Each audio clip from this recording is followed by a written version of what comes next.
One late afternoon, as Gordon rode into the big station, he found the Fat Controller waiting for him. "You've been working very hard with the Express recently," the controller smiled, "but I understand how tiring it can be for you. Would you like to have a few days of doing some more peaceful work?" "Yes, please, sir," replied Gordon thankfully. He was very relieved.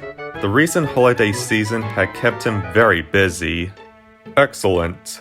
Starting tomorrow, James will cover for you on the Express, and you can pull some local trains." The Fat Controller tipped his hat and walked away. Gordon smiled happily before getting ready for his last train of the day.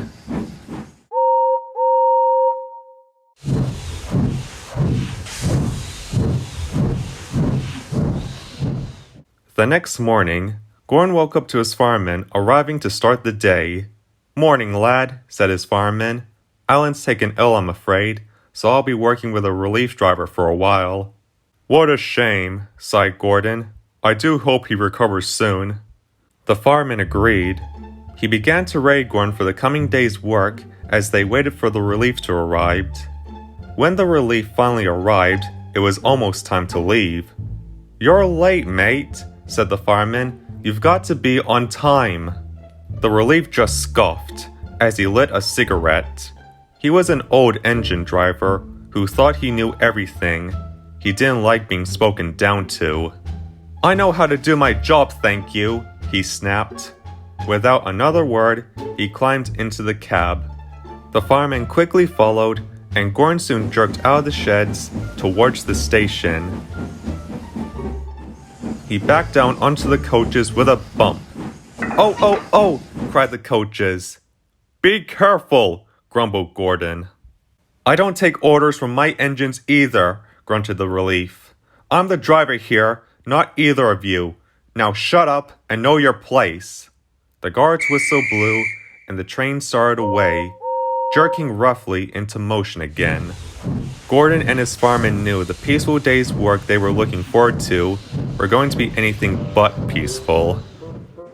For the rest of the day, the relief continued to be a nuisance. He would control Gordon recklessly, snap at the fireman for any odd reason, and in Gordon's opinion, he seems more interested in his cigarettes than the engine he was driving. It all came down later that afternoon.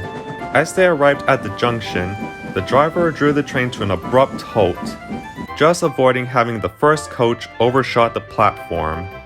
Thomas, who was waiting with his coaches, burst out laughing. "Dear, oh dear, Gordon. Forgot to stop? You must be getting old." He puffed away laughing, leaving Gordon fuming. He had had enough. "For goodness sake, pay attention to what you're doing," he yelled at the relief. "You'll cause an accident if you don't."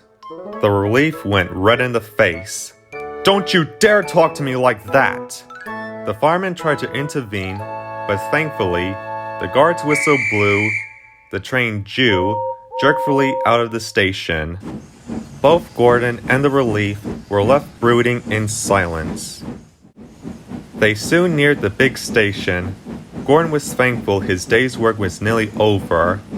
But as he drew closer to the station, he realized he wasn't slowing down. The relief was so busy complaining to himself, he wasn't paying attention to where they were. "Good glory! Stop! Stop!" Gordon cried in alarm. The relief suddenly realized where they were. He threw the brakes on hard, but it was too late. Gordon whistled frantically to clear the platform before he shut his eyes.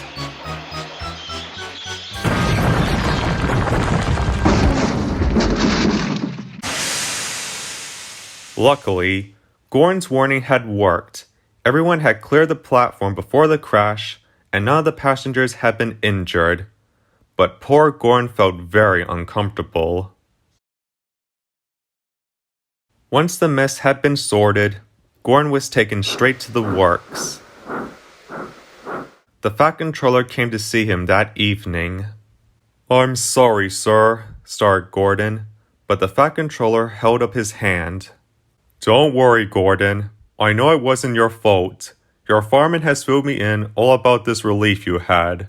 You'll be glad to know that he has already been put in his resignation. Gordon was glad. I'm sorry your days of rest turned out this way, the Fat Controller continued, but once you are mended, I take it you would like to return to the Express. Yes, please, sir, said Gordon, and so it was arranged. Once he returned, Gordon was reunited with both the Express and his driver, much to his relief.